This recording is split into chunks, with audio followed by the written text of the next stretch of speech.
Shabbat Shalom a todos sean bienvenidos a este estudio. Iniciamos este tema. Contexto histórico en el advenimiento del Mashiach.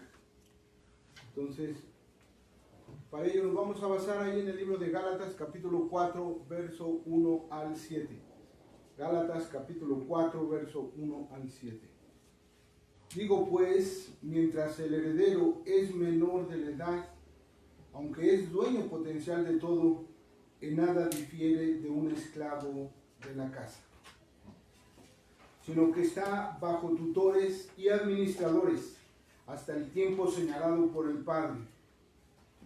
Así también vosotros, cuando erais menores de edad, siendo siervos, estabais esclavizados por los rudimentos de maldad de esta edad presente.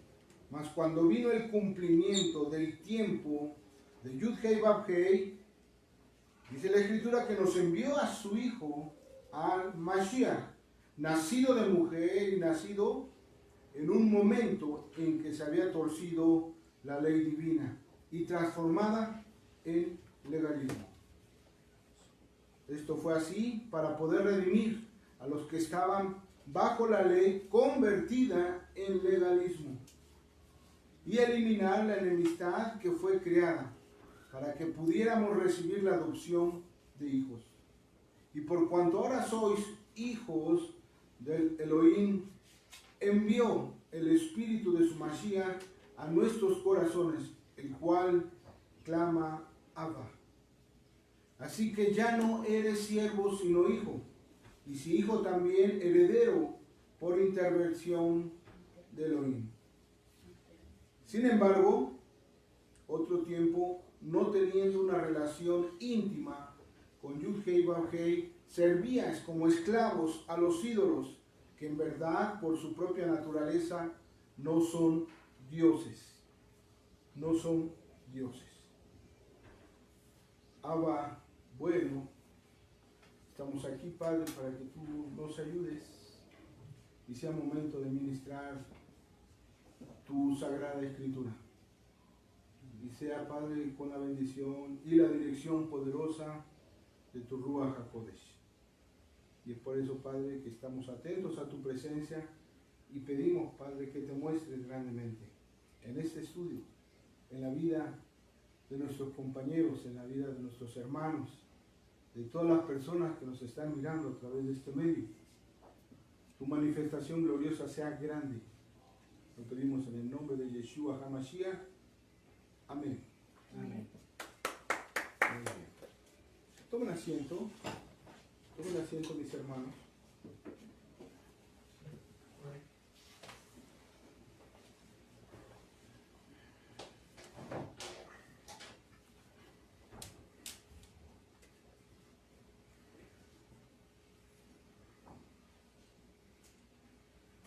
Para ello también necesitamos, como lo habíamos prometido, entender por la llegada del Netzer, nosotros podemos entender que Yeshua fue una parte importante en este estudio, porque vamos a hablar de su advenimiento.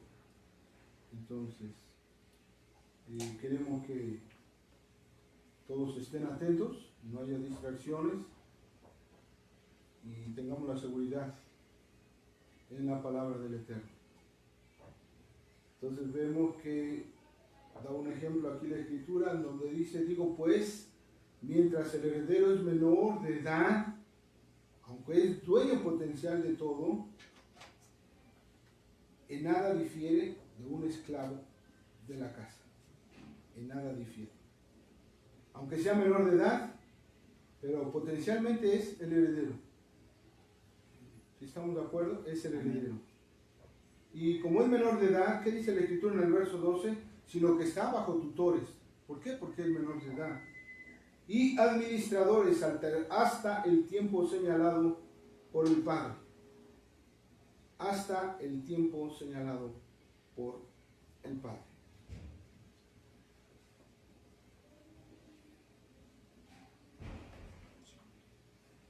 entonces vemos que el Eterno es el que va a señalar los tiempos y todo lo que va a acontecer de una manera precisa. Así también vosotros, cuando erais menores de edad, siendo siervos, estabais esclavizados por los rudimentos de maldad. Escuche bien. Estabais esclavizados, tiempo pasado, estabais esclavizados por los rudimentos de la maldad, de esta edad presente. Mas cuando vino el cumplimiento del tiempo, ya usted cómo lo menciona, el cumplimiento del tiempo, Yud-Hei Vav-Hei nos envió a su Mashiach. Yud-Hei Vav-Hei nos envió ¿a quién? A su Mashiach. Entonces, esta palabra del hebreo Moed significa las fiestas bíblicas, que son un bosquejo. Ve usted la importancia de las fiestas. Es un bosquejo de las promesas de la redención y anticipa el día y la hora de la venida del Mashiach. Y todo en su debido momento. Porque dice, más cuando vino el cumplimiento del tiempo. Dice, Yud-Hei Vav-Hei nos envió a su hijo, nacido de mujer. ¿Escuchó bien? Nacido de mujer. Nacido en un momento en que se había torcido la ley divina y transformada en legalismo. Una cosa es la Torah y otra cosa es el legalismo. Son cosas distintas. Quiere decir que habían torcido la ley y en ese preciso instante envió a su hijo, nacido de mujer. ¿Por qué? Porque miró que los hombres habían torcido la ley.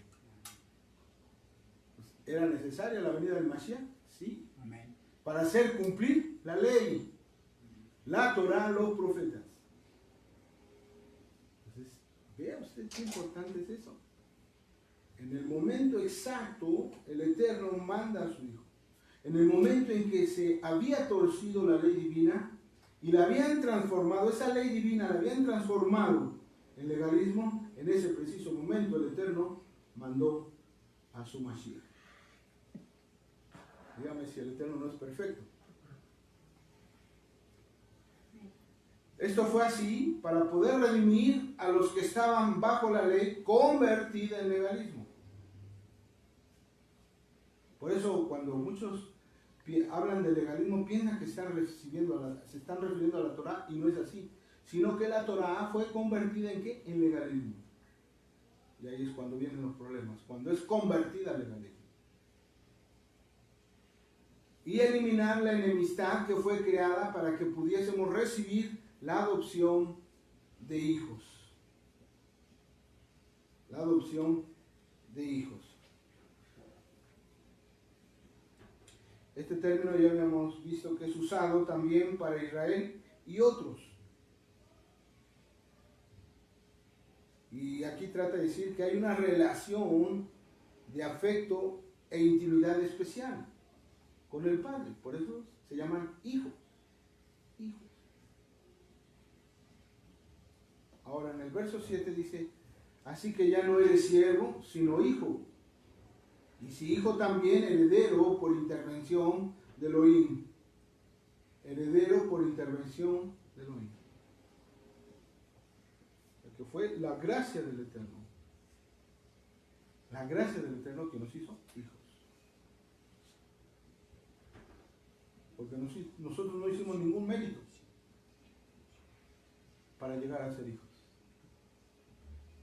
Al contrario, todo lo contrario. Éramos esclavos. ¿Por qué? Por los rudimentos de maldad de esta edad presente. Los rudimentos de maldad. Éramos esclavos. Pues ¿cómo vamos a ser hijos? Entonces tuvo que intervenir divinamente el Padre Eterno a través de ¿quién? Del Mashiach. Es por eso que era necesario que lo enviara. ¿Qué acaso no dice la Escritura? Porque de tal manera amó Elohim al mundo que ha dado a su Hijo unigénito. Para que todo aquel que en él crea no se pierda, mas tenga vida eterna. Amén. Y ahorita estoy utilizando la versión Reina Valera. Espero que me lo permitan. Ok. Entonces vemos este punto que es importante. ¿Cuál? Que en su momento exacto nos envió a su Mashiach. Digan conmigo, en ese momento exacto, nos envió a su Mashiach. Y el Mashiach, que dice la Escritura, nacido de mujer. ¿Por qué? ¿Por qué es nacido de mujer? Biológicamente tenía que nacer. Porque biológicamente, muy bien, hermana Verónica, tenía que nacer de una mujer. ¿Estamos de acuerdo? Amén. Ok.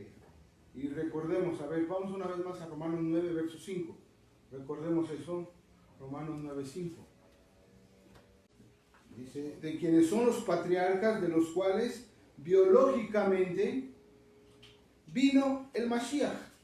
Biológicamente vino el Mashiach. Entonces, qué importante esa palabra, biológicamente. Ahora, si nosotros vemos y comparamos la Escritura con Gálatas capítulo 4, y ahí precisamente en el verso 4 dice, mas cuando vino el cumplimiento del tiempo, nos envió a su Mashiach, nacido de mujer. Nacido de mujer. ¿Estamos de acuerdo? Nacido de mujer. ¿Qué quiere decir? Biológicamente vino el Mashiach. Fue enviado por el Eterno. En un momento preciso. ¿Y en qué momento preciso fue enviado? En el momento en que empezaban a torcer la ley divina. En ese momento el Eterno envía a su Hijo para darle una interpretación correcta a la Torah. No desechar la Torah, ya lo hemos visto, lo hemos comprobado. Que Él no vino a desechar la Torah, ni los profetas, sino vino a interpretar, esta versión dice, a interpretar correctamente la Torah. Entonces, sí estamos entendiendo ese punto, amén, donde dice, biológicamente vino el Mashiach de Elohim. Biológicamente. Luego, Romanos 4, verso 4 dice, mas cuando vino el cumplimiento del tiempo, Yud Hei Bab Hei nos envió a su Mashiach, nacido de mujer. Y nacido en un momento en que se había torcido la ley divina y transformada en legalismo. El problema es cuando no se entiende la Torah y se transforma en legalismo. Y en su momento vamos a hablar de ese término. Yo recuerdo que cuando el Eterno me reveló su Torah ya hace algunos años, iba con mi esposa a la casa de unos hermanos que eran pastores. Estamos hablando ya de algún tiempo ahí. Y cuando empecé a mostrar las maravillas de la Torah, terminando yo los veía con su cara de serios. Y le digo, ¿por qué tan serios, hermano? No, es que eso es legalismo. Me empezaron a decir legalista. Y entonces, bueno, como ya habíamos estudiado esa parte, le dije, bueno, usted explíqueme qué es legalismo. Y no supieron explicarme. Pues como me dicen legalista, y no sabían qué era legalismo.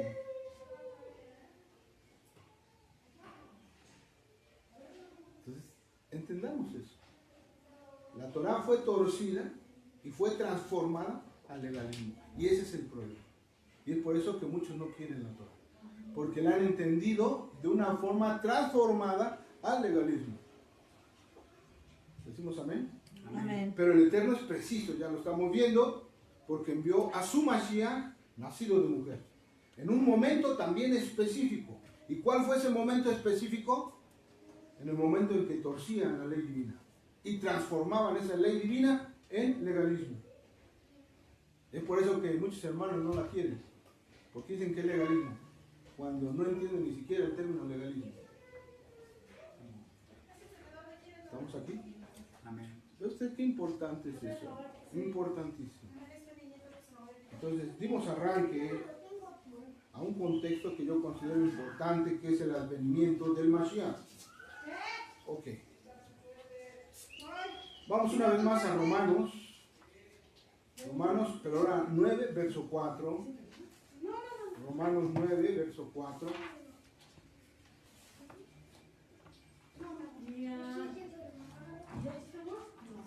Romanos 9, verso 4. Dice que son israelitas a quienes pertenecen la adopción. Ya lo habíamos visto. Que son israelitas a quienes pertenecen la adopción. ¿La adopción de qué? Cuando hablamos de adopción, ¿a qué se refiere? Conforme a Gálatas. Adopción como hijos. Fuimos nosotros adoptados. Amén. Entonces, a ellos primeramente, como israelitas, les pertenece ¿qué? La adopción. ¿Sí lo está viendo? Amén. Que son israelitas a quienes pertenecen la adopción, la gloria, los pactos, la promulgación de la ley divina, con sus ordenanzas de servicio y las promesas. ¿Estamos entendiendo? Amén. Importante. ¿A qué adopción? Pues ya vimos Gálatas, ¿ve usted? ¿A qué adopción se está refiriendo? Dice en el verso 5, 4, 5, vea, esto fue ahí en Gálatas, regresamos, estamos comparando de qué manera la escritura se entrelaza una con otra y no se contradice, porque estas cartas del rabino Shaul son hermosas, precisas, van de la mano.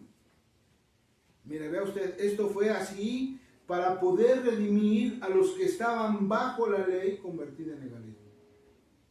Para poder redimir a los que estaban bajo la ley. Y hacemos la pregunta, ¿quiénes estaban bajo la ley? ¿Quiénes estaban bajo la ley? Convertida en legalismo. Y eliminar las enemistades que fue creada. Porque a través de eso se creó enemistades. Cuando se convierte la Torá, la ley divina, el legalismo, empiezan los problemas. ¿Me está escuchando? Amén.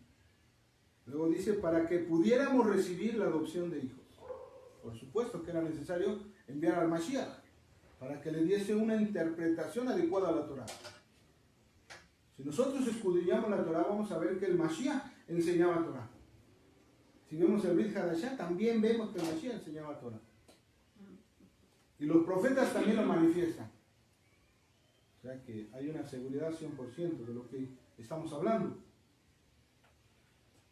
Entonces, para poder entender eso, la llegada del Netzer, porque este es el asunto que nos concierne, para poder entender eso, la llegada del Netzer, el judaísmo creyente en el Mashiach, y hacemos esa pausa, el judaísmo creyente en el Mashiach. Porque hay judaísmo, es lo que estamos diciendo. Hay judaísmo creyente en el Mashiach y también hay judaísmo, con todo respeto lo digo, que no son creyentes en el Mashiach. Amén. Y más aún cuando hablamos de su nombre, Yeshua HaMashiach. Hay una separación, una división. Quiero tomar este tema con mucho respeto y también con mucho tiempo. Debo de tener cuidado de lo que estoy hablando, porque así me lo indica el Espíritu, que debo de tener cuidado, bendito sea su nombre. Y así lo estamos manifestando, quiero tener cuidado. Dice, el judaísmo creyente en el Mashiach surgirá con su acepción más reconocida y profética. Y de ahí nace un término que se llama judaísmo netzarita.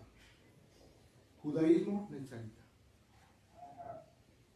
¿Qué quiere decir? Que es un judaísmo creyentes en quién? En el Netzer. Ya dimos ese tema del Netzer, ¿se acuerda usted?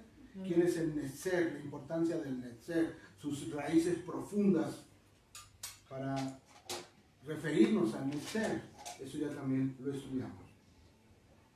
Bueno, para el tiempo de nuestro santo maestro, Yeshua HaMashiach, había en Israel dos líneas importantes de judaísmo. En Israel habían dos líneas importantes de judaísmo. La primera, la escuela de Shammai.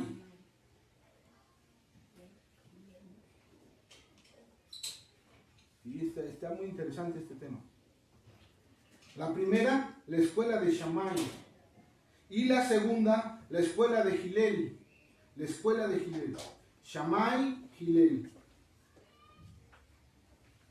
Entonces son dos líneas importantes en el judaísmo en el tiempo de nuestro santo maestro Yeshua HaMashiach. Dos líneas importantes. Porque después vamos a entender que en el judaísmo hay un pluralismo. Escuchen bien lo que estoy diciendo. En el judaísmo hay un pluralismo. Y eso también lo tenemos que someter. Tenemos que hablar de eso. Para poder entender entonces qué tipo de línea llevaba Yeshua HaMashiach o qué tipo de judaísmo llevaba Yeshua HaMashiach en aquella época. ¿A poco no es interesante esto? Amén. Amén. La gente que no le interesa eso, pues a mí qué me importa. ¿A qué línea? Pero no, hermano, todos los creyentes en el ser, todos los creyentes en Yeshua HaMashiach, debemos entender eso. Amén. Los que no crean en Yeshua HaMashiach, bueno, eso ya es opcional. Pero los que realmente nos interesa, porque creemos en el ser, creemos en sus principios, creemos en sus enseñanzas, y es por eso que estamos hablando de este tema. Amén. ¿Estamos de acuerdo? Amén. Ok. Entonces habían dos líneas de judaísmo, que es la escuela de Shammai y la escuela de Hillel. De la escuela de Hillel se abre la puerta de misericordia a los gentiles. Amén. De la escuela de Hillel.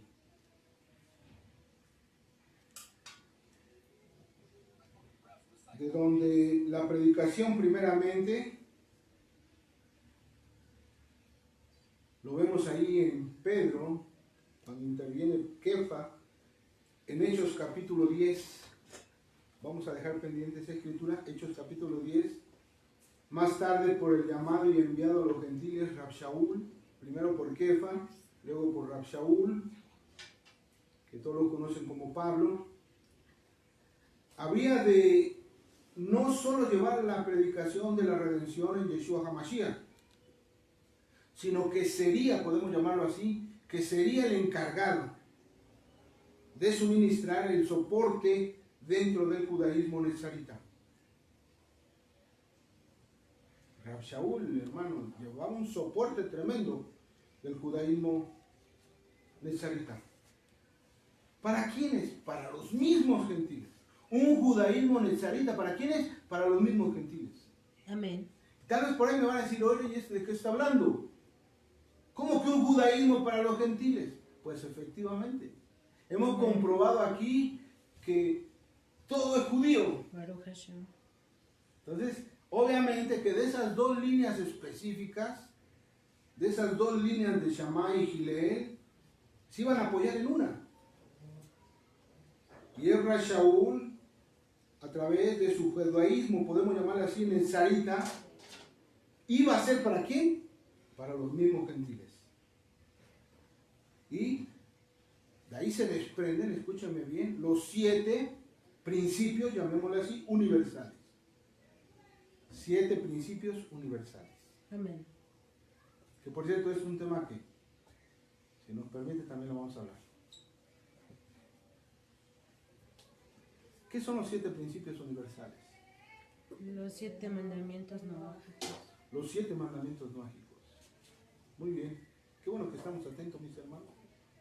Nuestros sentidos están atentos a eso. ¿Qué quiere decir? Que el Eterno ya tenía mandamientos. 1000 años antes, ¿sí se acuerdan? Que lo hemos dicho. Amén. 1000 años antes de dar la Torá en el monte Sinai. 1000 años antes. 1000. Entonces son 7 principios universales. Entonces, si alguno dice, a mí no me gustan los mandamientos, rechazo todo lo que es mandamiento, rechazo todo lo que son principios, misbot en este caso, o los principios universales, hermano, en otras palabras, no está expresando correctamente sus sentidos, o realmente no los conoce. Entonces el judaísmo nezarita para los gentiles, ¿a través de qué? De 7 principios universales. ¿Qué quiere decir? Que estos 7 principios fundamentales eran para las naciones, eran especialmente para los gentiles. Porque todavía no empezaban los patriarcas, estamos hablando de 1000 años antes de dar la Torá, 1000 años antes. Entonces, no había patriarcas, no había pueblo. ¿Están conmigo? Amén. Y el Eterno tuvo misericordia de las naciones y da mandamientos a las naciones. Es importante reconocer esto. El Eterno es un Eterno de mandamientos. Amén. Y ahora, si pensaban que nada más le dio mandamiento a los judíos, no. Ya se había anticipado 1000 años antes para dar mandamientos a las naciones. Y que las naciones prácticamente se rijan por esos mandamientos. ¿Estamos de acuerdo? Amén. Entonces le conocen 7 principios universales, legislando para las comunidades donde coexistían con judíos, posteriormente. Judíos como gentiles, que para ese momento histórico se encontraban unidas. ¿Qué quiere decir? Que en ese tiempo ya los gentiles tenían conocimiento de esas 7 leyes universales, ya tenían conocimiento. Y en el tiempo de Yeshua HaMashiach ya estaban unidos, ya coexistían, unidos con los judíos. Y estaban de acuerdo en esos 7 principios fundamentales. Ahora, si alguien no quiere guardar los mandamientos y quiere guardar los mandamientos noágicos, lo puede hacer porque son para las naciones. ¿Sí estamos aquí? Amén. Ok. Puede dar esa nota que en su momento también, repito, para poder ver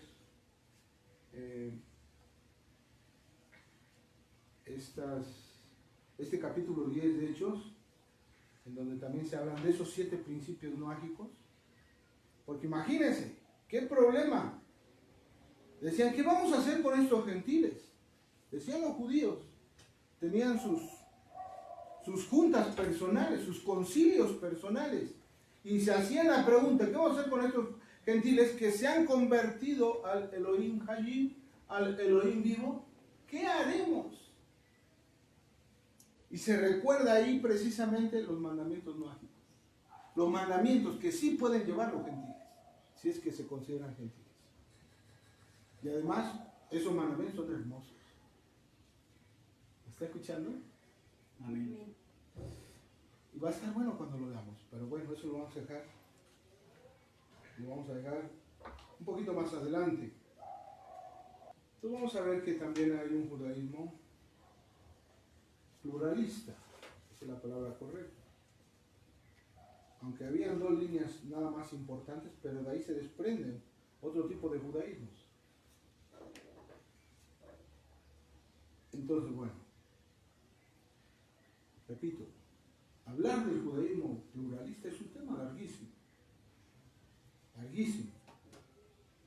¿Qué quiere decir? Que no era monolítico. Nunca ha existido, desde tiempos antiguos, un judaísmo monolítico.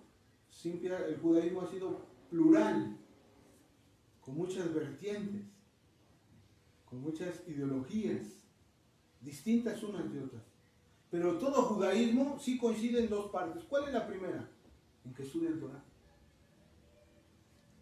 Ese es un punto importante. Todos los judíos, en el mundo pluralista, de ellos mismos, tienen una convergencia. ¿Qué? Estudian Torah. Ahí sí coinciden todo el judaísmo. ¿Está escuchando? Amén. Amén. Entonces, así que encontramos un judaísmo pluralista con una diversidad de escuelas. Hay diversidad de escuelas también. Entre las que se encontraban los celotes, los escribas, los fariseos, los saduceos y los juanim. Estas son las 2 principales líneas, Shammai y Hillel. Luego viene el pluralismo judío, entre los judíos. Es un poquito más adelante. Vamos a dar un tiempo para que puedan escribir sus notas. Y pues, lo importante es hablar del advenimiento del Mashiach, la llegada del Netzer, conocido como Yeshua. Entonces debemos entender el judaísmo de Yeshua HaMashiach. Repito, hay muchos que no le dan importancia. ni quieren saber de eso. Pero a nosotros sí, hermano, nos interesa y mucho. Pero a nuestros hermanos que nos ven también se despierte esa pasión por conocer todos estos fundamentos. Entonces, repito, estaban los celotes, hablando de la diversidad de escuelas en el judaísmo. Los celotes, los escribas, los fariseos, los saduceos, los juanim, entre muchos.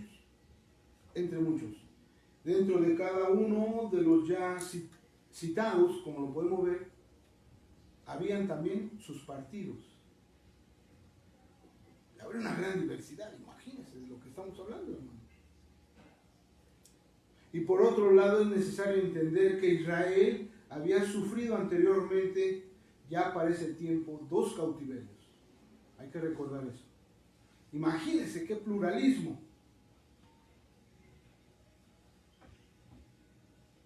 Ya el pueblo había sufrido 2 cautiverios. El cautiverio asirio, si se acuerdan, conforme a las escrituras, el cautiverio asirio, que fue en el 722, y el cautiverio babilónico, que fue en el 585.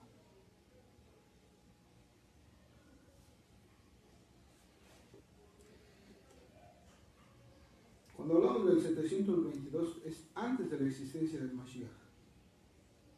O como dicen por ahí, después de Cristo. Antes. Digo antes de Cristo. ¿Estamos de acuerdo? Ok. Y el cautiverio babilónico fue en el 585. 585.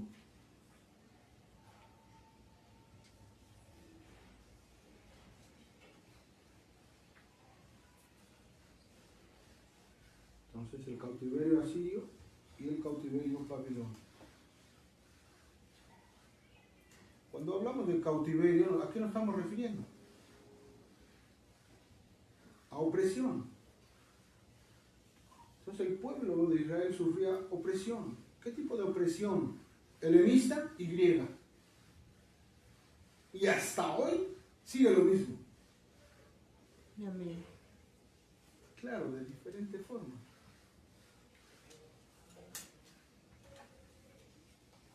El helenismo y el griego, ¿cómo han jugado una parte importante en la traducción de las escrituras? Es por eso que nos importa a nosotros ahorita, por el momento, raíces hebreas. Amén. Amén. ¿Me está entendiendo? Amén. Porque en el griego ya conocemos muchísimo. Hay muchos términos en griego en las Sagradas Escrituras, principalmente las versiones latinas, la versión antigua, Reina Valera. Una inclinación tremenda al griego. Ok. Entonces, ¿esto qué promovía? Que en toda la nación,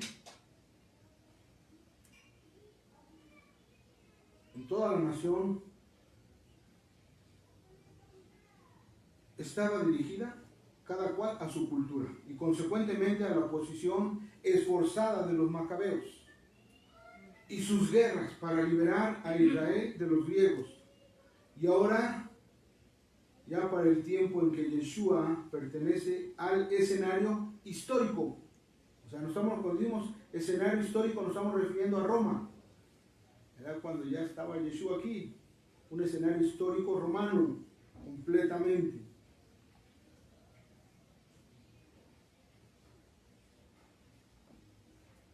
Y una vez dimos una referencia de los macabeos. Eran ciertos sectores de los judíos, o cierto sector, mejor dicho, en el judaísmo, que se arrepentían de ser judíos.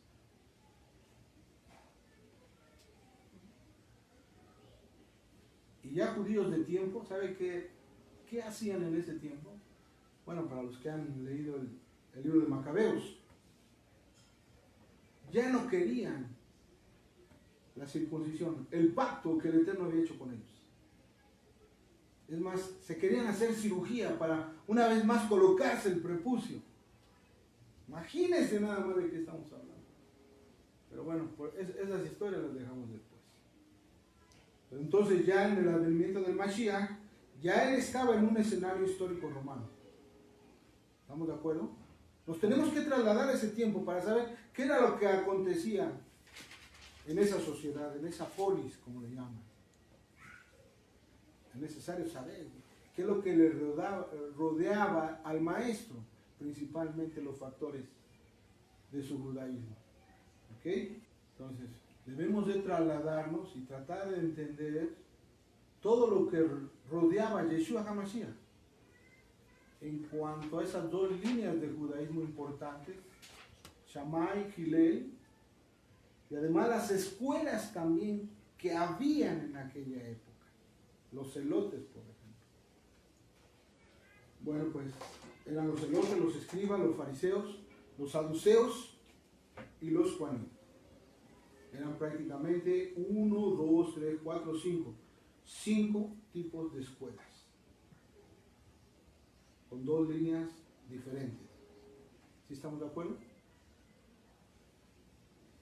Entonces la línea de Hillel es la línea que utilizó el judaísmo nezarita. Amén. El judaísmo que creía en Yeshua HaMashiach. Por eso es que ya la gente no puede decir eso. Que hay judíos que no creen en Yeshua HaMashiach. No estamos hablando de Jesús el Cristo, no. Estamos hablando de Yeshua HaMashiach, que también es cosa diferente. Aunque trate de mencionarse a lo parecido, pero son diferentes. Entonces ya había un judaísmo que creía en Yeshua HaMashiach, y ese era el judaísmo ¿de quién? Hillel. ¿Estamos de acuerdo? Y posteriormente vamos a ver por qué. Entonces habían partidos políticos, habían diferentes tipos de judaísmo, y hasta la fecha también sigue habiendo hoy en día un judaísmo pluralista, llamémosle así.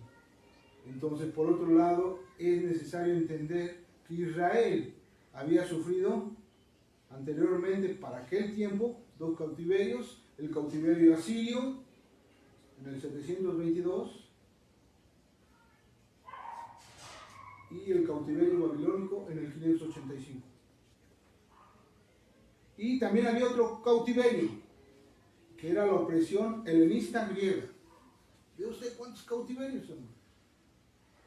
Que promovían en toda la nación la globalización dirigida a su cultura y consecuentemente la oposición esforzada de los macabeos y sus guerras para liberar a Israel de los griegos.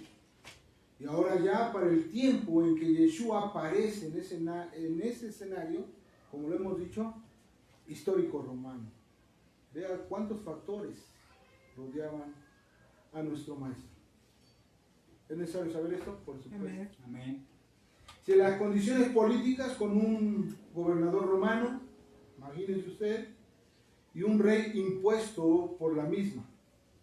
Y había de crear un ambiente político y socialmente crítico, ya con una pobreza grande donde fue llevado Israel. Ya todo lo que padecieron.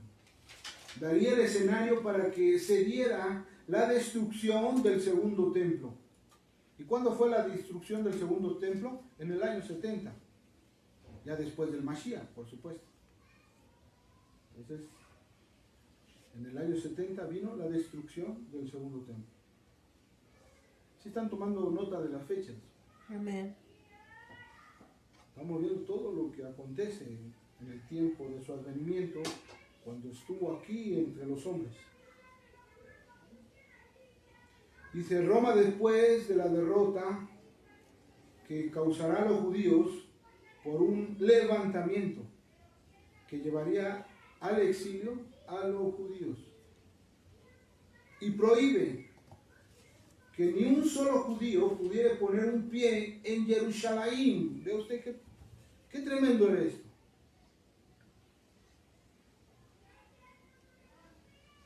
Prohíbe que ni un solo judío pudiera poner un pie en Jerusalén.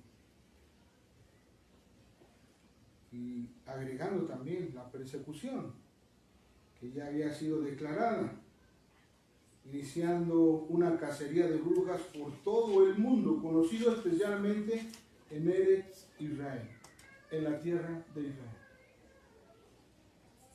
¿Sí está mirando el panorama? Un panorama desolador, un panorama duro, estricto para ellos como judíos. Destruido el templo, perseguidos los judíos, quemaban sinagogas en la tierra de bendición. Vea usted, hermano, qué cosas tan tremendas se dio en ese año 70. Entonces quedó una sola línea de judaísmo, la línea de Hillel. Después del año 70 queda la línea de Hillel.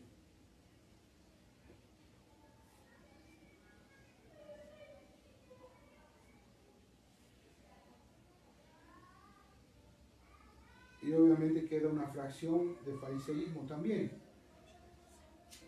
Pero ahora, con el ocultamiento de nuestro santo maestro, Yeshua HaMashiach, la muerte del último de los Shalehim, que fue Yohanan. Esta línea se dividiría en lo que se reconocería a Yeshua como el Mashiach, lo que no lo reconocían, porque había, repito, había judaísmo que no reconocían a Yeshua como Mashiach. Eso no es novedad para nosotros. Pero hoy en día, en nuestros tiempos, sí hay judaísmo nezarita y sí hay judaísmo creyentes en el Mashiach. ¿Estamos de acuerdo? Amén. Y lo hemos visto con nuestros propios ojos. Y el Eterno nos ha permitido estar entre ellos. Y bendecimos su nombre. Porque yo nunca había pensado en esto. Ni pasaba por mi mente que iba a tener yo contacto con los judíos. El Eterno así lo ha permitido. Y alabo su nombre. Y engrandezco su nombre. Amén. Y eso me llena de emoción también. Y trato de calmar mis nervios aquí adelante. Bueno, pues. También había una línea de judaísmo llamado Akibana. Línea de judaísmo Akibana. Del año 92 al 136.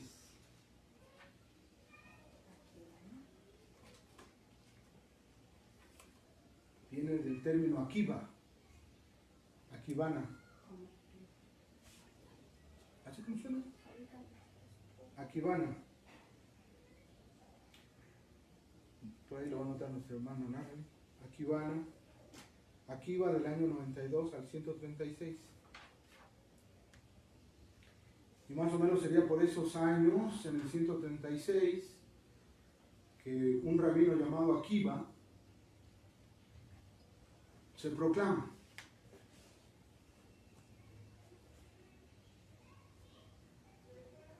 ¿Y qué es lo que proclama este rabino? Proclama que Bar Koshba, ahorita vamos a anotar ese nombre, Bar Koshba, era el Mashiach. Vea usted, después de la fecha del Mashiach, resulta que un rabino dice que Bar Koshba, otro judío, era el Mashiach. Y ese rabí Akiba hizo el judaísmo nezarita y tomaría la decisión de apartarse oficialmente del judaísmo akibano. ¿Qué quiere decir? Que no era nezarita, pero sin embargo, a final de cuentas se convirtió al judaísmo nezarita. Y estamos viendo las fechas. Ya existía ese judaísmo, el judaísmo nezarita. ¿Sí lo estamos entendiendo? Entonces, este varón, este rabí, se convierte al judaísmo nezarita y deja el judaísmo akibano.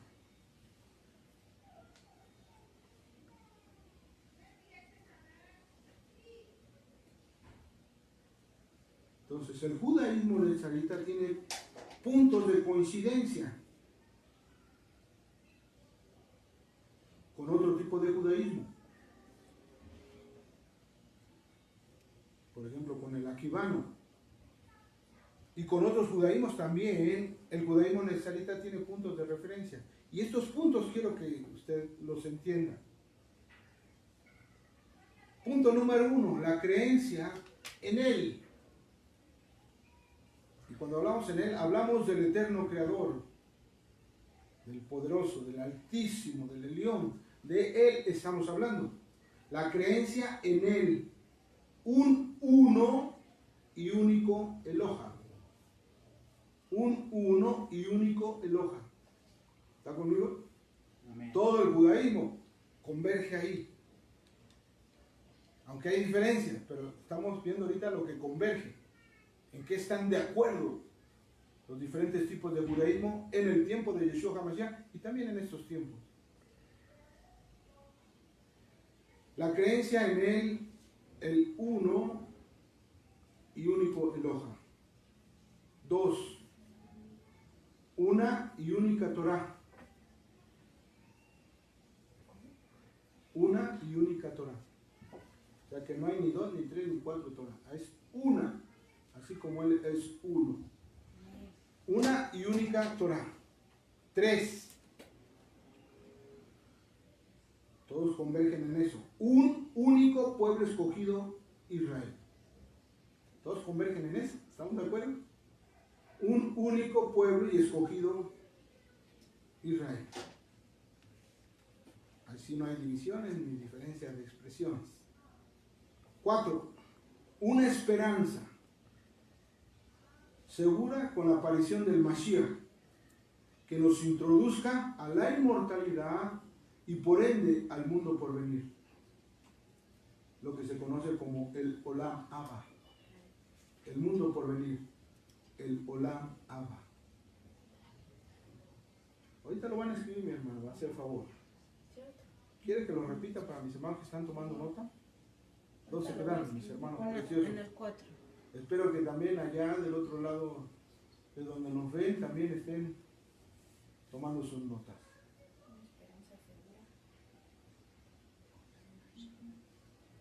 Una esperanza segura con la aparición del Mashiach.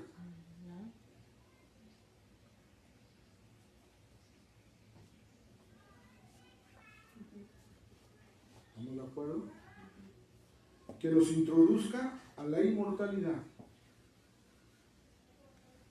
y por ende al mundo por venir. El Olam Abba. Y por ende al mundo por venir. El Olam Abba. Mundo por venir. Ajá. Olam Abba. ¿Con Abba? Sí, con H. Y con V. Olam Abba. Y bueno, para darle la pronunciación adecuada, Abba. Es acento en la última A. Olam Abba. Mundo por venir.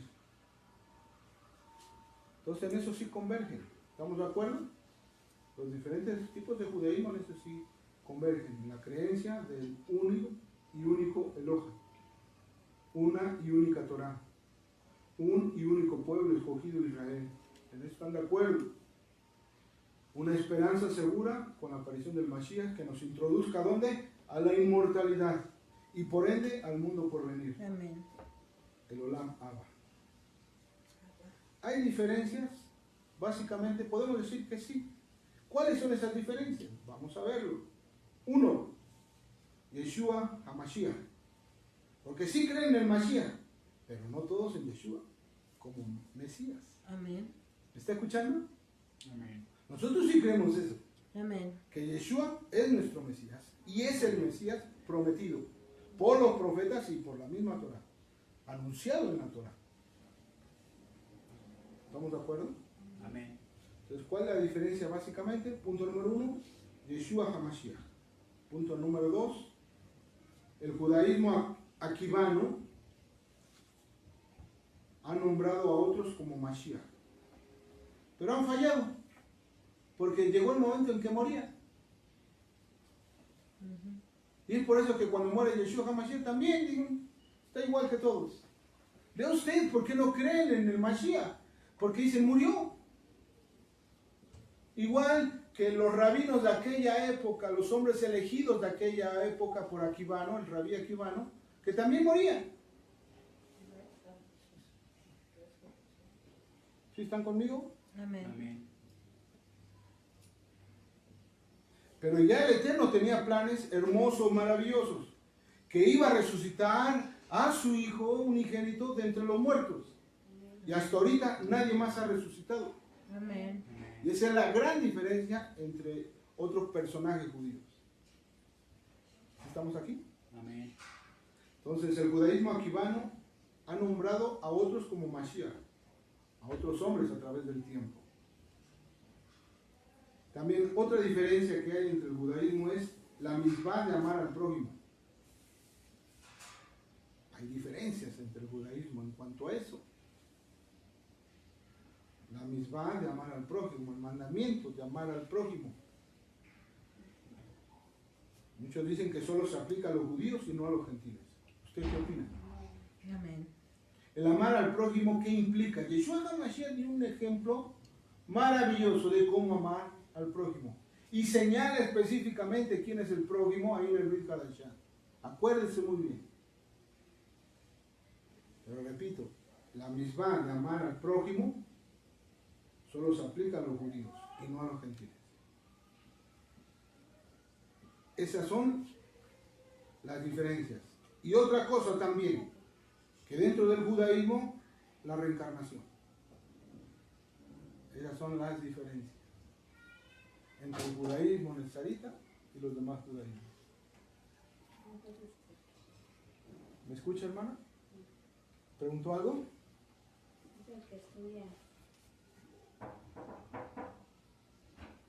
Pues el que más me impacta es a mí, el judaísmo nezarita.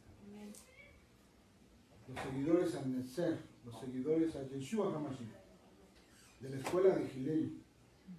Amén. Es lo que a mí en lo personal me gusta.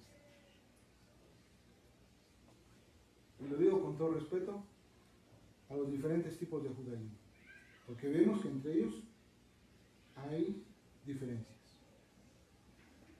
Que esto no se tome a juzgar a ellos en ninguna manera, sino que estamos viendo cuál era el origen del judaísmo de Yeshua HaMashiach. Y lo estamos explicando aquí. ¿Cuántos dicen amén? Amén. Amén. Entonces vemos que el judaísmo nezarita es importante reconocerlo. Y si reconocemos el judaísmo nezarita, ¿qué vamos a reconocer?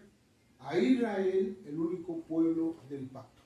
¿Escuchó bien? A Israel, el único pueblo del pacto. ¿Les guste o no?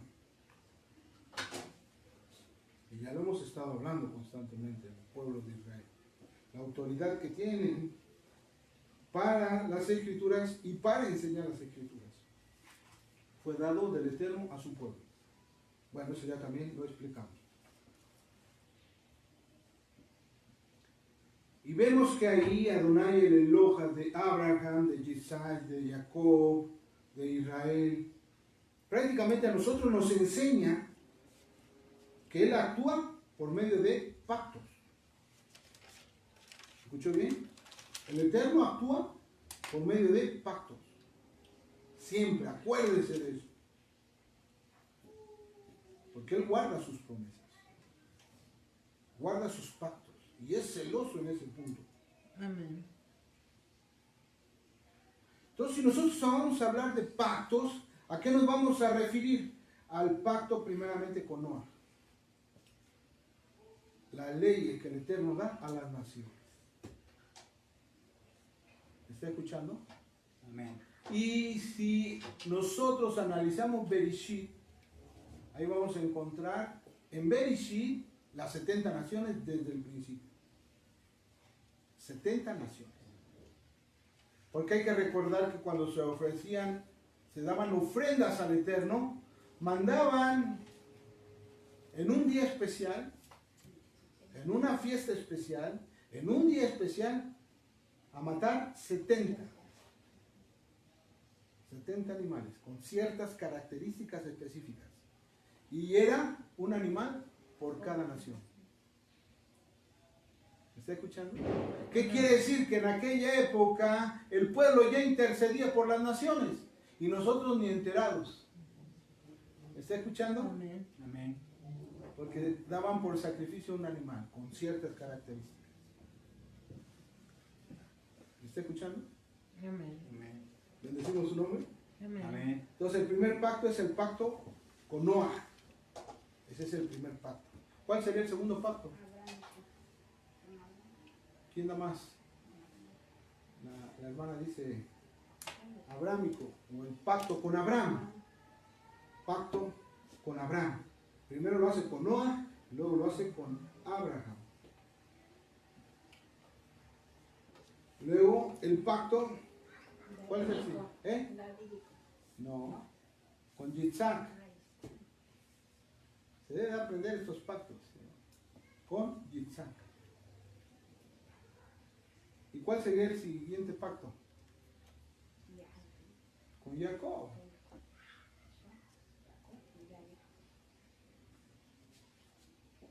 ¿Y luego cuál sería el siguiente pacto? Con las 12 tribus. Con Israel, por supuesto.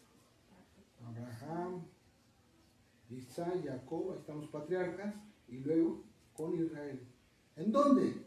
En el monte Sinaí. Qué hermoso es esto, conocer esto, hermano. ¿Mm?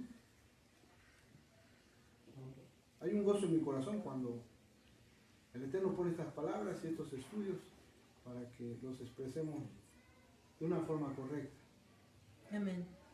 y que no haya complejidad en esto, porque es sencillo, lo estamos viendo de una manera sencilla.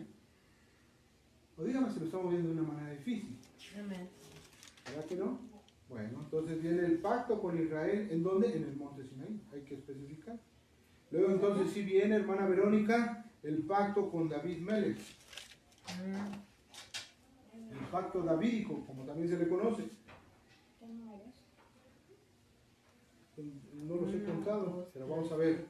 Noah 1, Abraham 2, Isaac 3, Jacob 4, Israel 5, David Melech 6. Y después vendría un último pacto, el pacto renovado.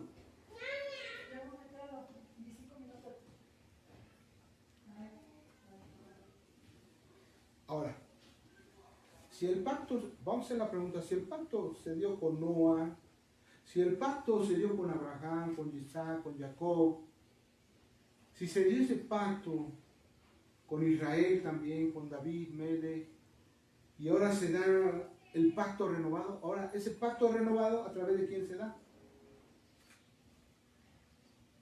A través del Mashiach. Por Yeshua HaMashiach. ¿Me está escuchando? Que viene siendo ya el séptimo pacto. ¿Estamos de acuerdo? Entonces el pacto renovado por la Neshama de Yeshua HaMashiach. ¿Qué es Neshama? Alma. Alma. Muy bien. Bueno, luego significa otras cosas. Ujú. O también la vida misma, la profundidad de nuestra vida también puede significar eso. O lo íntimo de nuestro ser también. Pero se conoce como el alma. Y hablamos del alma de Yeshua HaMashiach. Ese se conoce como pacto renovado. ¿Me está escuchando? Pacto renovado. ¿Hay alguna pregunta acerca de esto? Repito para mis hermanos que están tomando notas. Qué bueno, me da gusto que tomen notas. Dice el pacto con Noah, con Abraham, el pacto con Isaac, el pacto con Jacob, el pacto con Israel en el monte Sinaí, el pacto con David Melech y el pacto renovado por la Neshama de Yeshua HaMashiach. Ni más ni menos. Y cada vez que hablemos de Yeshua HaMashiach, nosotros confirmamos su poder, su autoridad, dados por ¿quién? Por el Padre. Amén. Amén. Ni más ni menos. Nunca hemos negado eso. Al contrario, lo confirmamos. Porque muchos piensan que negamos la deidad. Y hemos explicado que no es así. Amén. Amén. Bueno, esto nos da una perspectiva de cómo opera Hashem, principalmente cómo trabaja el Eterno en los asuntos con Israel. y con el hombre en una forma general. Pero primero, ¿con quién? Con asuntos con Israel y luego con el hombre de una forma general. Esto aunado a lo ya expuesto respecto a la autoridad sobre las escrituras hebreas, nos da la evidencia que Adonai nunca ha desechado a su pueblo. Eso que se lo graben todos. Amén. El Eterno nunca ha desechado a su pueblo. Y ya debemos de tener cuidado al hablar.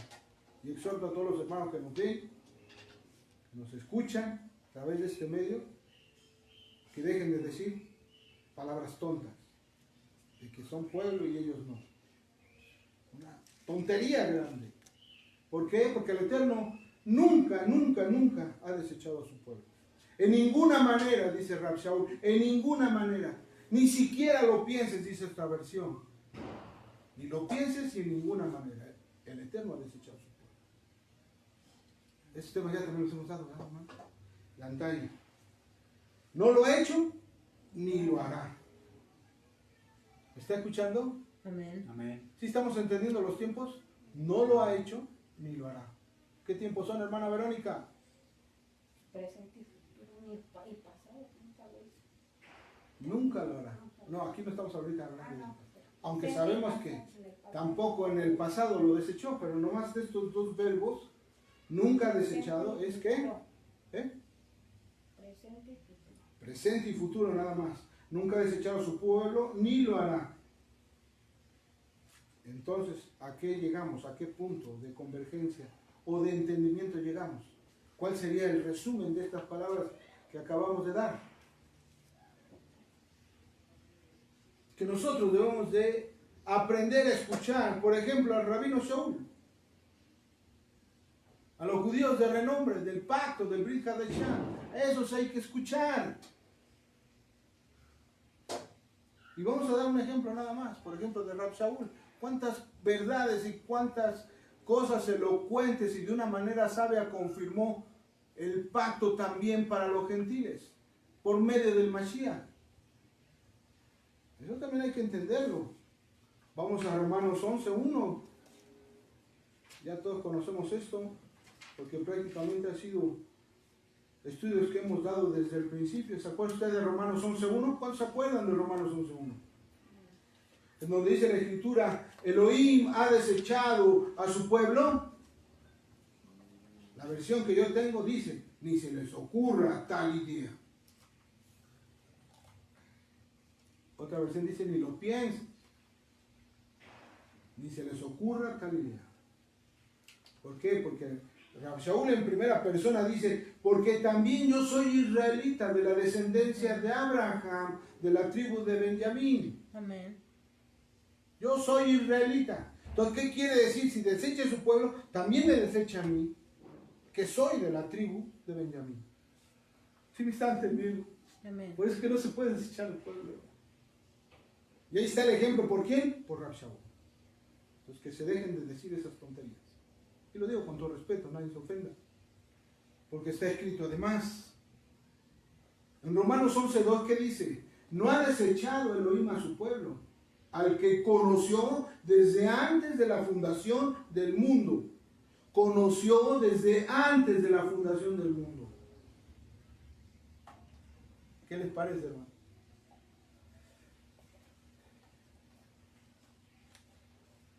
Dice, a los que conoció desde antes de la fundación del mundo. Desde antes de la fundación del mundo. ¿Sí estamos aquí? Amén. Amén. Entonces, ¿qué podemos entender? Que la Torah de Hashem tiene como propósito la continuidad y la conclusión de su plan. ¿Cuál es la continuidad y cuál es la conclusión de su plan? ¿Qué es eso, hermano? La Torah de Hashem tiene como propósito, porque la Torah tiene propósito, y también tiene continuidad, y también tiene conclusión de su plan. ¿Y cuando hablamos de su plan, nos estamos refiriendo a sus planes divinos.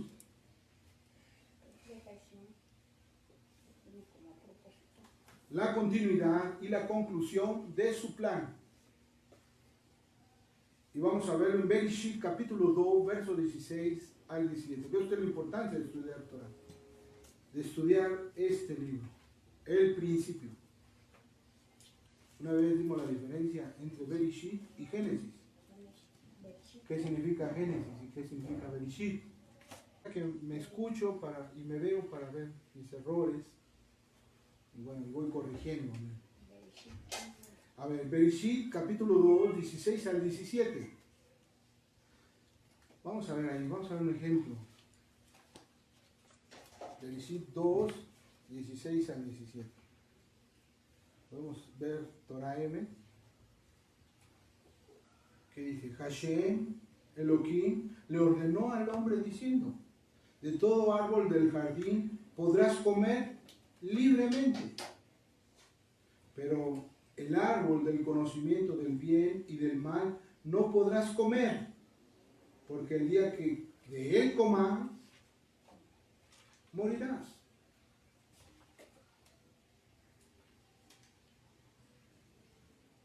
En otras palabras, podemos decir que a partir del día que comas de él, de ese árbol, deberás enfrentarlo con la muerte.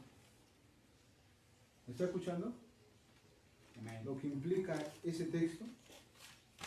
O sea, que a partir del día que comas de él, de ese árbol, que el Eterno está prohibiendo que no comas, enfrentarte con la muerte. ¿Qué le parece eso? Que quiere decir que la desobediencia produce muerte. Es por eso que siempre hemos exhortado a los hermanos a la obediencia. Sean obedientes a sus misbot. Sean obedientes, hermano, a la palabra del Eterno, que es palabra de verdad. Entonces, vemos este punto que es importante. Dice: de todo árbol del jardín podrás comer libremente. De todo árbol del jardín puedes comer con libertad, pero el árbol del conocimiento del bien y del mal no podrás comer. Le está dando una restricción al hombre. De ese árbol especialmente no puedes comer, porque el día que tú desobedezcas y procedas a comer de ese árbol, ciertamente morirás. Te vas a enfrentar con la muerte. Y una vez dimos el tema, que si, cuando hablamos del árbol, ¿quién es el árbol o qué representa el árbol?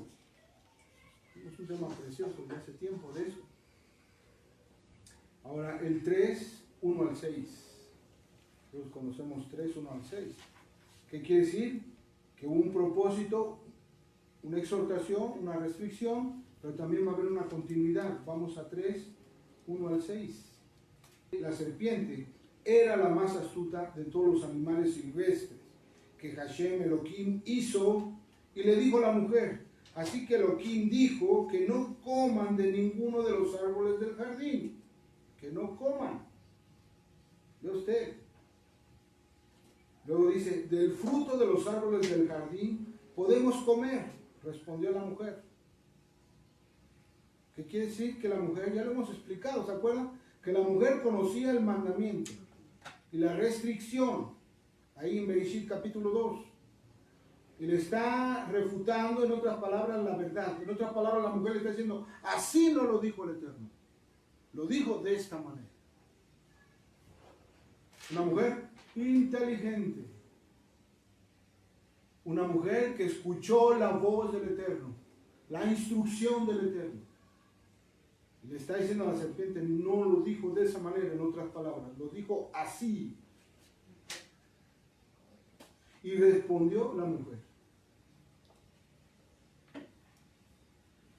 Pues que respondió: del fruto de los árboles del jardín podemos comer. ¿Sí estamos de acuerdo? Eso fue lo que dijo. Pero cuando el fruto del árbol que esté en medio del jardín, dijo Elohim, no coman de él, y aquí le agregan, ni lo toquen. No es de que le haya agregado, sino que lo está entendiendo así la instrucción. Porque en ningún momento utiliza Hashem ni lo toquen. No lo dijo así. Veamos otra vez Bereshit capítulo 2, confirmamos. ¿Qué dice Bereshit capítulo 2? Y ordenó Hashem Elohim al hombre diciendo: de todo árbol del huerto podrás comer, y del árbol del conocimiento del bien y del mal, de este tú no comerás, porque en el día que tú comas de él, ciertamente morirás. Yo pregunto, ¿a poco digo que ni siquiera lo toquen? ¿Verdad que no? Pero no quiere decir que esté malversando o dándole otro sentido a lo que escuchó la voz de Hashem, sino que la mujer lo entendió de tal manera que ni siquiera lo toque. ¿Sí estamos entendiendo esto? Amén. Está expresando su entendimiento al mandamiento del Eterno, a la restricción del Eterno. Y no estaba equivocada. Si están conmigo, mis hermanos que nos ven por allá, espero que me griten un amén. Amén. Y si no, Amén. haga sus comentarios. Entonces dice, no coman de él ni lo toquen, no sea que mueran. Ese es su entender de la mujer.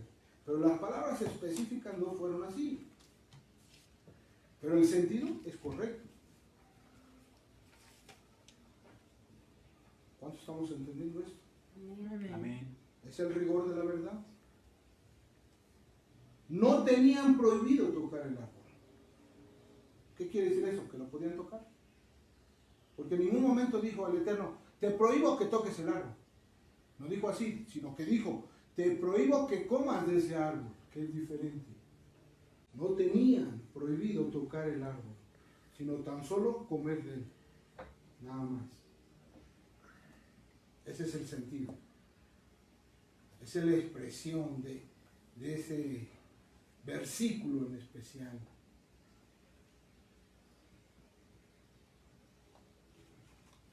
¿Qué quiere decir? Que la mujer extendió la prohibición. O sea, no estuvo mal tampoco. ¿Estamos de acuerdo? Amén. A nosotros nos ha pasado así que no recordamos exactamente o no precisamos exactamente ese versículo, pero le damos el sentido real. O de otra manera, como luego digo. O lo expreso de otra manera también. Pero le estamos dando el sentido real. Lo que exige, la verdad, el rigor de la Torah.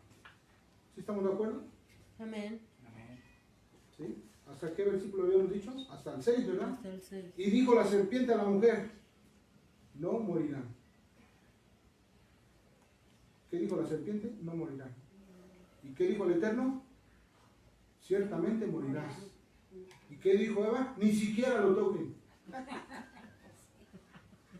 Nos estamos viendo exigentes. Pero es que así es, hermano. Ni siquiera lo toquen. ¿Qué dice el Contreras mayor? No, no vas a morir. No. Te la vas a llevar tranquila, relajante. Tú sigue como vas. No escuches Torah. El hermano Raimundo está Lucas Skywalker. Tírenlo de Lucas. ¿Qué nos importa eso? Si vivimos bajo la misericordia. Hermanos, siempre hemos vivido bajo la misericordia. El pueblo ha vivido bajo la misericordia, bajo la bondad, bajo el amor del Eterno. Eso no es nuevo. ¿Sí estamos de acuerdo? Amén. Amén. El Eterno siempre se ha mostrado igual. No tiene sombra de variación. ¿Qué quiere decir? Que con tiempo siempre se ha manifestado de la misma manera. Y ha tenido misericordia en su tiempo y en su momento. Ha tenido misericordia. ¿Y ha mostrado su gracia en el antiguo pacto? Sí, también lo mostró. En el Tanaj con los profetas también lo mostró. En Bereshit muestra su amor también. Amén. En cualquier lado que lo vea, él muestra su amor con los profetas. Fue paciente. Con su pueblo también. Amén. Amén. Que posteriormente luego daba corrección, hermano. Cuando el Eterno da corrección, los hombres lloran. ¿Eh? ¿No? Amén. Ve al pueblo cómo lloraba, cómo clamaba. Era tanto su lloro, era tanto su clamor del pueblo, que dice la Escritura que se escuchaban alrededor de la frontera de los adversarios. Imagínense el clamor que se escuchaba en la frontera. Cómo gritaban, cómo clamaban, qué dolor tan grande tenían. Cuando un solo ángel, hermano, tuvo que reposar la espada, qué mortandad tan grande. ¿Qué hacía David Melech? Inmediatamente quería rendir holocaustos, ofrendas de paz, para que parara la ira de Hashem.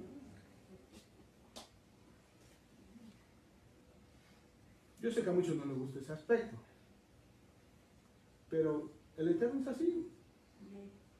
Ve qué paciencia tuvo con su pueblo. Y no vamos tan lejos. Qué paciencia ha tenido con nosotros. Amén. ¿Me está escuchando? Amén. Qué paciencia. ¿O no? ¿No nos ha tenido paciencia? Amén. Yo creo que esa es la virtud, como dirían los jóvenes, más chida del Eterno. Porque si no tuviese paciencia, nosotros ya no estaríamos aquí. Amén. Amén.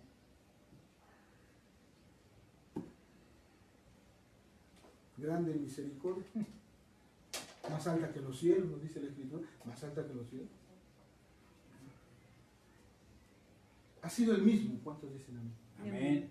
La gracia no es exclusiva del Brit Hadashah, no es exclusiva. El Eterno sigue siendo el mismo de ayer, hoy y siempre.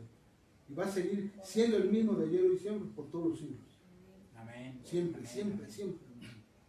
Y vamos a terminar, hermana Verónica. Yo sé que ya el tiempo me ganó, pero permítame terminar porque es hasta el verso 6. 3, 1 al 6. Y dijo la serpiente a la mujer. Yo pregunto, ¿dónde estaba el varón? ¿Por qué fue directo a la mujer? ¿Que acaso la serpiente no es estratega? ¿Que acaso estaba echado como vaca, con todo respeto lo digo, ahí Adán? ¿O estaba dormido? ¿O estaba delante? Porque muchos dicen que ahí estaba también Adán. Y la serpiente no se dirigía al hombre, sino a la mujer. Vea usted, dijo la serpiente, ¿a quién? A la mujer, no al hombre. ¿Y qué le dijo la serpiente? No morirán si comen del árbol. ¿Cómo les gusta este Contreras Sánchez, hermano? Y Elohim sabe que el día que ustedes coman de él, se abrirán sus ojos y serán como Elohim. Cuando dicen serán como Elohim, se está refiriendo a que son creadores del mundo, van a ser creadores del mundo. ¿Qué les parece, hermano? Porque él es el creador. No del mundo, sino de todos los mundos. Amén. Amén. Amén. Y hay cosas que también no se le llama mundos. Llamémosle sistemas planetarios. ¿Cómo está conformado el cosmos? ¿Cómo está conformado una Pléyade, un Orión? Entonces, cuando dice serán como Elohim, se está refiriendo a que serán creadores de mundos, conocedores del bien y el mal.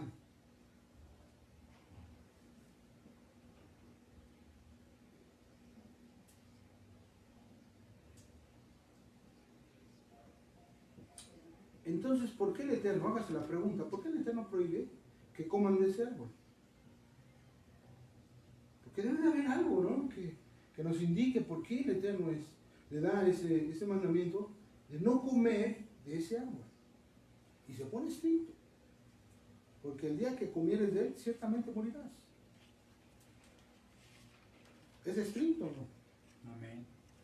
Como decía mi suegra, palos me daba mi abuela, te portas mal y ora. Pero aquí no dice, órale, palos, no, morirás, ciertamente morirás. ¿Decimos amén? Amén. Amén. Entonces, ¿a qué se refiere?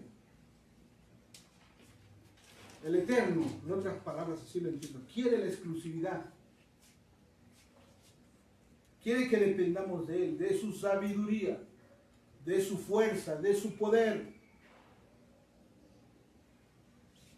Él es el único que conoce el bien y el mal. En amplitud máxima. ¿Sí estamos aquí? Amén. Entonces quiere que Él sea exclusivo. Por eso que no permite que nosotros comamos de ese árbol.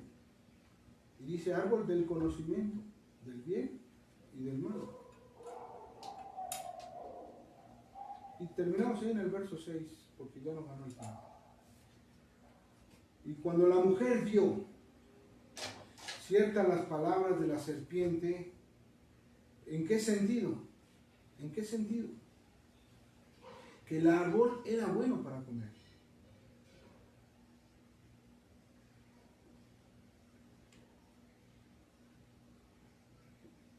Cuando dijo que el árbol era bueno para comer, sus ojos miraron al árbol. Y el árbol era atractivo, pues. Y el fruto también. Y al ver que todo eso era atractivo y bueno para sus ojos, tomó del fruto. Comió del fruto y le dio a comer a su marido. ¿Y qué hizo Adán? No, mujer, no me des, acuérdate del mandamiento. No dijo ni pío. ¿Sí se acuerdan? No dijo nada. Dijo la mujer, come de este árbol, y comió de ese árbol. No cuestionó nada. Al menos en las escrituras no parece que Adán haya cuestionado a su mujer y haberle recordado la prohibición de ese fruto, de ese árbol. Porque si hubiera repelado algo, ¿qué hubiera dicho? Pues ahí, si quieres comer, come tú. Si quieres morir, muere tú. En otras palabras podemos decir, pero yo no como. Pero no dijo nada. Analiza la escritura. ¿Qué dijo hermana Denise? Ni pío. Nada, nada, nada. Y con eso terminamos. Y dijo la serpiente a la mujer, no morirán si comen del árbol. Y Elohim sabe que el día que ustedes coman de ese árbol, se abrirán sus ojos y serán como Elohim, conocedores del bien y del mal. Y cuando la mujer vio que el árbol era bueno para comer y una tentación, ¿para quién? Para los ojos.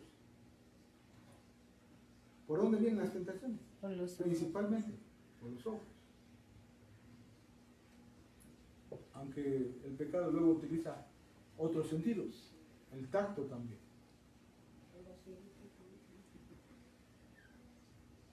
Yo me acuerdo de cierta mujer, que no voy a decir su nombre, que a través del tacto me quería seducir. Lo digo con respeto, porque aún en el tacto también puede no fallar. ¿Sí me está escuchando? Pero aquí Amén. únicamente habla de los ojos. ¿Por qué? Porque comiendo del árbol se le abrirían sus ojos.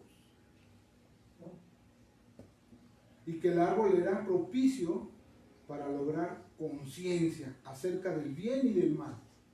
Y tomó su fruto y comió y le dio también ¿a quién? A su esposo.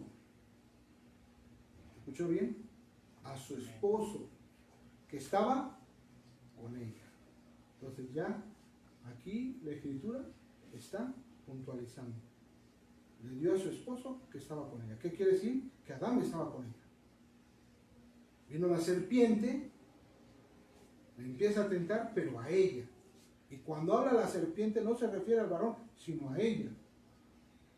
Entonces la mujer estaba con su esposo. ¿Qué quiere decir? Que Adán no tenía un pelo de tonto. A Adán se le conoce como un Mashiach, como un ungido. Recuerdo la tarea de la teología hace 1000 años, hermano, me dejaron ver los 7 ungidos. Y uno de ellos era, fue un estudio de investigación, uno de ellos era Adán. ¿Por qué se le considera como ungido a Adán?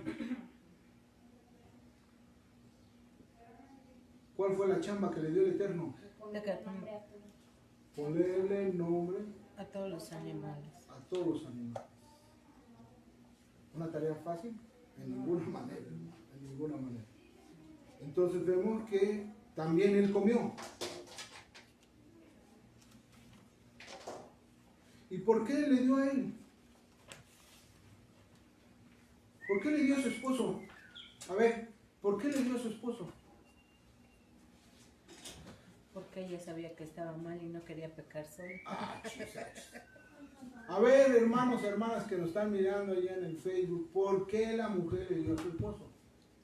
¿Por qué no le dijo a la serpiente, a ver, pruébalo tú, cómele tú, a ver qué pasa? ¿Por qué le dio a su esposo? Hermano Edwin, ¿por qué le dio a su esposo? Hágase esa pregunta. Hagan cuenta que estamos en la pregunta de los 64,000 pesos. ¿Cómo se llamaba este varón? Pedro Ferriz. Hágase esa pregunta, hermano. Simplemente para evitar morir ella sola. ¿Qué dijo? Este es mi cuché y se va conmigo. ¿Me está entendiendo? Este es mi cuché. No quería morir sola. Entonces dijo, pues tú también. ¿Y qué hizo el hombre? Dobló las manitas y comió. Y es por eso que, de verdad, póngase a pensar, ¿qué dice? Si nomás como yo, póngase a pensar eso. ¿Qué va a pasar?